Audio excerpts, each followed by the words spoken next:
Greetings, fellow degenerates. My name is Rot, and welcome back to the channel. If you're new here, then hi, hello, howdy-o, great to have you here. Thanks for stopping by. Because it's been so long, I have decided to return to my roots and do a storytime video for the first time in, well, a few months. This storytime will be about something that happened pretty recently, and that I am happy to share with everyone. I also want to sneak in some important discussion about this topic as a whole as well. Before I get into all of that, however, I want to thank Pisco for supporting me on Ko-Fi. If you'd like to become a supporter, then the link to my Ko-Fi is down in the description, and if you become a member, then you can get some extra perks. I also have a single commission slot left open, so if you're interested in ordering one, then my commission sheet, prices, and info are all down in the card below. If you want to support me but can't do so monetarily, that's chill. You can just be a supporter by continuing to watch until the end of this video, which is also greatly appreciated. I also want to take a moment to thank everyone that has taken the time to be a supportive and kind person on my recent video about my transition, as well as to extend a thank you to all my new subs, who I'm glad to have here. Anyways, back to the main topic of today's video.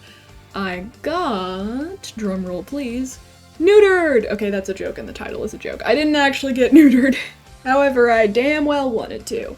This video will be about my journey in regards to birth control and pregnancy prevention, and a story time about the horrible medical saga that I had to plow through in order to get what I needed. So if that interests you, or if you yourself have an interest in how to get permanent methods of birth control, then stick around as I walk you through my experience. So to set the stage, let me explain how I got to where I am today. For pretty much my entire life, I've always been adamantly against having children for several reasons. To start with the first one, I just don't like kids. I'm not one of those weirdos who makes hating children their entire personality for some reason. I just simply don't like kids. I don't like being around them, I don't like taking care of them, and I especially don't like talking to them. This includes really young kids especially, but I also don't really like socializing with young teens in the range of 13 to 15 either. I also don't even think babies are cute, they mostly just freak me out. And trust me, I've had enough interaction with kids to know this for sure. My younger brother, who is currently 12, is nearly 7 years younger than me, so I've had a lot of experience being around a kid on the younger end of the spectrum. When it comes to young teens, I know I get uncomfortable fraternizing with them. I know this even more now than I did before when I was younger because I'm a YouTuber and many of my viewers are younger teens. Not to shade y'all, most of y'all are pretty cool, it's just that I feel a little bit creepy and uncomfortable talking to 15-year-olds and younger in private settings, it's weird. Not only is there my general dislike of kids, as well as my dislike of being around and interacting with kids, but I also have pretty severe tocophobia. I mentioned this in my previous video, but I am incredibly disgusted and repulsed by the idea of pregnancy and childbirth, to the point that even just seeing a pregnant person grosses me out a lot, and I try not to look at them. The idea of pregnancy and childbirth in my own body disturbs me to a degree that is a bit hard to kind of explain and make clear, but it's there. Not only that, but I'm also trans, so having children sounds like it would just activate dysphoria like nothing else. Finally, I don't want to have kids because my family has an extensive history of mental health issues and other disorders. I have a family history of things like schizophrenia and diabetes, and literally everyone in my immediate family is struggling with some sort of developmental disorder, physical disorder, or mental health issue. Usually multiple things at once, not gonna lie. I just don't want to have a kid that might have to live with a disability for the rest of their life due to my genetics. I have decided that if I someday do randomly decide I want to raise a child, I would adopt, or if my partner is AFAB and wants to have a baby, then they can have the child. Now, my perspective on this has been exactly the same for several years. I have never liked the idea of being a parent or having kids, and this has continued up into my adulthood. I am very set on not having children to the point that I desire completely permanent methods of birth control. Not just a pill, not just a condom, not just a shot, but something that would last a long time. However, even despite my resolve, because I'm an AFAB person, you can probably imagine how many times I heard from adults and from girls around my age about how I would change my mind when I got older, or would suddenly regret not having kids if I waited too long. I, like many people, grew up being asked why I didn't want kids, and I always thought that it was strange that people who do want kids are never asked why they do want them. The social pressure regarding having kids is kind of ass backwards in my opinion.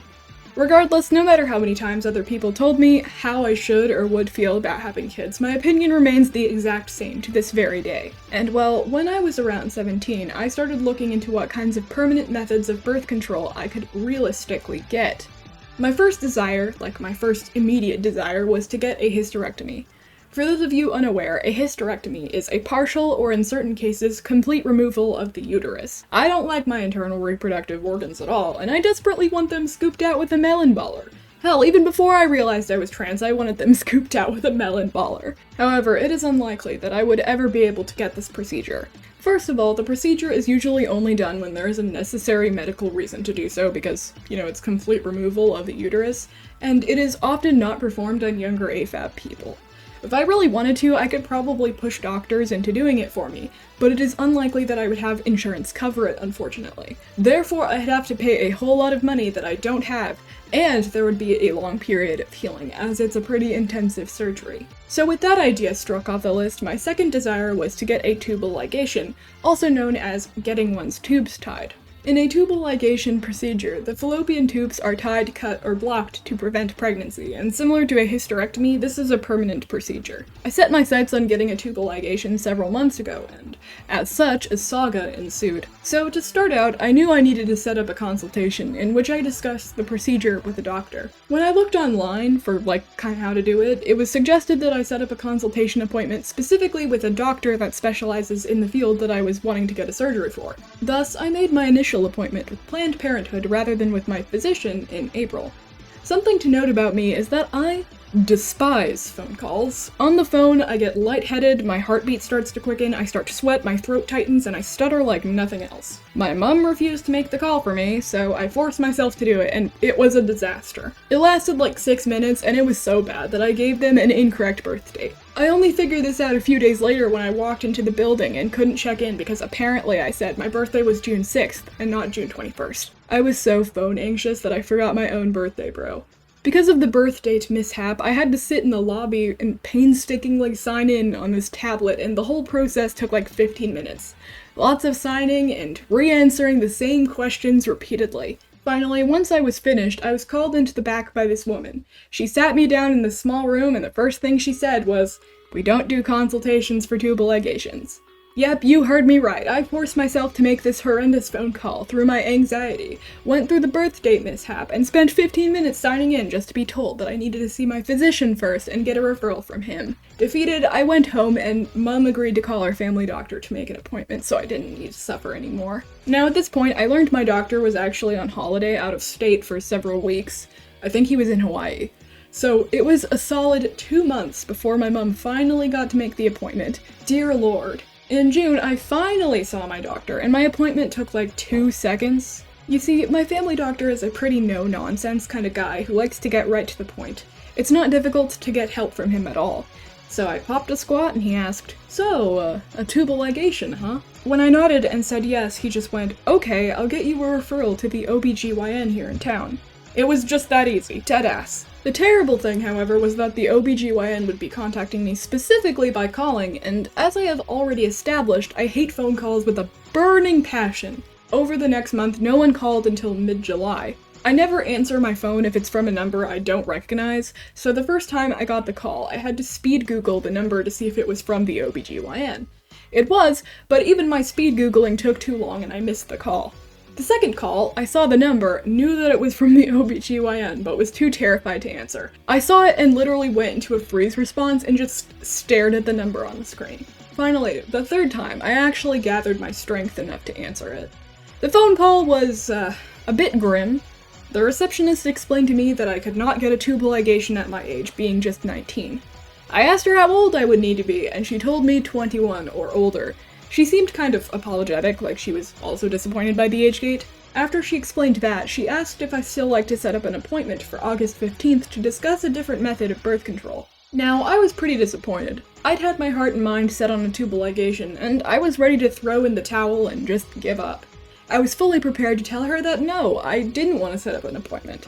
Until, well, she mentioned an IUD. IUDs were things I had known about, but wasn't too familiar with. I was under the impression that they would only last for a year or two, but the receptionist told me that they could last 5 to 12 years depending on which one I got. That gave me a spark of hope, so I agreed to set up a consultation with the gynecologist to discuss the IUD. A month later, sure enough, I went to see the doctor and told her, well, everything I said earlier in the video about why I didn't want to be pregnant or have children. After that, she was understanding and told me in detail everything I needed to know about different types of IUDs, how they were inserted, and how they worked. Not only did I learn about the fact that they would make my monthly cycle less painful and intense, but I also learned that an IUD is just as effective in preventing pregnancy as a tubal ligation is. Thus, I agreed to get the recommended IUD for someone who has never had one before and who has never had a child. She also discussed the reason as to why a tubal ligation was not recommended for me. You see, the 21 plus age gate is more about insurance than it is about law. State insurance, despite me being a Washingtonian and in a blue state, will not cover the procedure if the patient is under 21, and most private insurance companies will also refuse to cover it. Thus, if I pushed for it, the procedure would likely run me $10,000 or more. We live in a society that doesn't respect young people's bodily autonomy. That's just kind of the reality of the situation, unfortunately. However, despite that, I kept my chin up and actually became pretty excited about the IUD. 2 weeks later, August 30th, 2023, I got the IUD inserted. The whole procedure lasted about 5 minutes and actually wasn't as painful as I expected. To be fair, I was kinda high on the Xanax that they prescribed me, and my doctor explained that patients who didn't take it generally had more difficult time than people who did. I remember her being like, "Okay, all done," and me being shocked that it went so fast. Still laying on my back, I literally put my hands up and said, "Virgin pussy wins," and my doctor just cackled. I have no idea why I did that. That was kind of embarrassing, but probably just because of the Xanax, LMAO. So yeah, with a relatively painless procedure, I decreased my gender dysphoria, tocophobia, and some of my anxiety in one big fell swoop. It's been just a few days since I had it inserted, and outside of a few cramps here and there, I feel fine. With that story all said and done, I want to take a moment to talk about birth control in general. If you're young and assigned female at birth, it's remarkably difficult to get permanent and/or semi-permanent methods of birth control these days. Hell, I've heard from some people that went in to simply just get the pill that they were asked all these invasive questions about, "If you're a virgin and don't have a boyfriend, then why do you want birth control?"